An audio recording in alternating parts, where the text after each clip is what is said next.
संशोधन bill pass होने के बाद मुस्लिम समुदाय में जो चिंताएं और असमंजस थे, उनके बावजूद जयंत चौधरी से उम्मीद बनी हुई है। इसका मुख्य कारण यह है कि जयंत चौधरी ने हमेशा मुस्लिम समुदाय के हितों की रक्षा की और उनका राजनीतिक दृष्टिकोण भी सांप्रदायिक सद्भाव और समानता की दिशा में रहता है। इसके अलावा जयंत चौधरी का किसानों और दलितों के प्रति भी सकारात्मक रुख है, जो उन्हें समाज के सभी वर्गों में एक प्रभावशाली नेता बनाता है। वे इसी दौरान मुजफ्फरनगर से मौलाना ने जयंत चौधरी की जमकर तारीफ की है। सुनिए। अब सही है, वो तो समाजवादी पार्टी के जो वरिष्ठ नेता हैं और पदाधिकारी हैं वही देंगे और वही आपको सही बात बताएंगे। मैं तो एक जिम्मेदार नागरिक, एक आम नागरिक होने की हैसियत से आपको इतनी बात बता सकता हूँ कि कुछ चीज़ें राजनीतिक तौर पर दिखती हैं, उसका हकीकत से कोई ताल्लुक नहीं होता। जब विधानसभा चुनाव आएगा, लोगों का इस सिलसिले के अंदर कितने लोग साथ हैं और कितने नाराज हैं, हकीकत तो उस वक्त खुल के सामने आएगी। तो इस बिल को लेकर जयंत चौधरी को लेकर क्या सोचते हैं?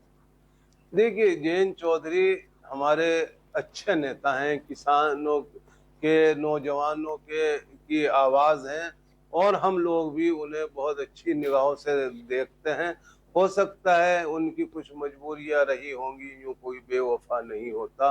मौजूदा हालात जो भी कुछ चौधरी साहब पे कोई प्रेशर रहा हो, वो रहा हो, जो कुछ हालात हैं इस वक्त जो गवर्नमेंट ने जो माहौल बनाया हुआ है उससे प्रभावित होकर जो कुछ डिसीजन अगर चौधरी साहब ने लिया हो वो एक अलग बात है, लेकिन इस सब के बावजूद हमें उनसे बहुत उम्मीदें हैं। उम्मीद भरी निगाहों से हम उनकी तरफ देखते हैं और हमें वहाँ रहते हुए भी उनसे उम्मीद ये है कि वो हमारे दुख सुख के साथी थे और रहेंगे। जिस तरह अब जयंत चौधरी सरकार में है, तो आने वाले समय में अगर फिर से वो बीजेपी छोड़कर समाजवादी या इंडिया गठबंधन के साथ आते हैं तो फिर क्या रहेगा? क्योंकि इस समय नाराजगी अंदर खाने बहुत मुस्लिमों में है और जबकि मुस्लिम समाज लगातार जुड़ाव में रहा है।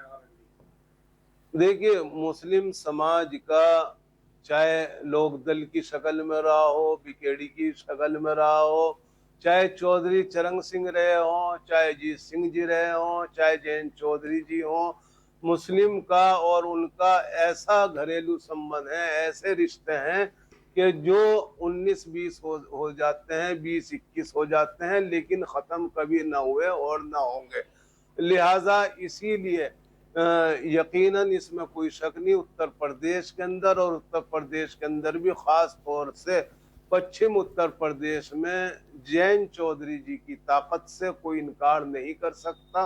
और जयंत चौधरी इस टाइम जो है इन हालात के अंदर मजलूम कमज़ोर आवाम को जयंत चौधरी जैसी शख्सियत की और एक आवाज़ की सख्त ज़रूरत है और हमें उम्मीद है कि जयंत चौधरी जी जहाँ भी रहेंगे वो एक मजबूत आवाज़ बनकर रहेंगे।